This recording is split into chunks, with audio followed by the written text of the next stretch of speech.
पण यानंतर छत्रपती संभाजीनगरमध्ये जाऊया।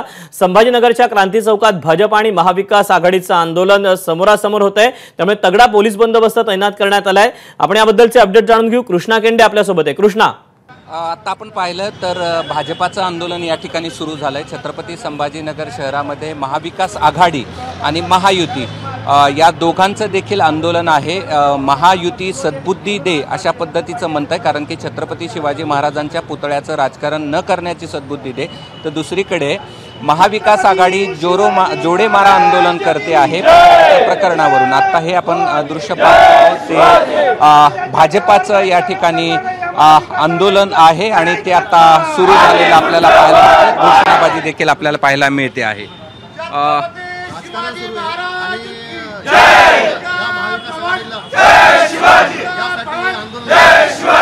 पण कार्यकर्त्यांच्या प्रतिक्रिया जाणून घेऊया। याच्यामध्ये आज जे महाविकास आघाडी छत्रपती महाराजांच्या नावावर जे राजकारण करते त्या राजकारणाला विरोध म्हणून आज सर्व शिवप्रेमी व भारतीय जनता पार्टी हे आंदोलन करण्यात आहे। ज्यावेळेस त्यांचं सरकार मध्य प्रदेश मध्ये होतं, सरकारने त्यांचा पुतळा महाराजांचा पुतळा मला परवानगी देण्यात आली नाहीये।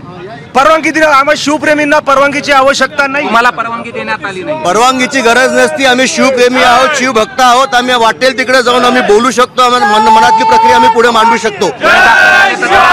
गुन्हे दाखल झाले तर तयार। गुन्हे दाखलचा काही विषयच नाही। याच्यामध्ये शिवप्रेमींवर सरकारला गुन्हे दाखल करायचे असेल तर पोलीस करू शकते, काय प्रॉब्लेम नाही। या ठिकाणी निश्चितपणे संबंधित जे अधिकारी त्यांच्यावर कारवाई झाली ही आमची रास्त मागणी आहे। पण महाविकास आघाडी याच्यामध्ये राजकारण करते, त्याचा आम्ही त्यांना सद्बुद्धी देऊ ही आम्ही या ठिकाणी मांडतोय। आपण पाहतोय की हे आंदोलन या ठिकाणी सुरू आहे। इकडे बघितलं तर हुतात्मा चौक परिसरामध्ये तगडा बंदोबस्त ठेवण्यात आलेला आहे, तर दुसरीकडे आता संभाजीनगरच्या क्रांती चौकात भाजपचं देखील जे आंदोलन आहे ते सुरू झालंय। एबीपी माझा, उघडा डोळे बघा नीट।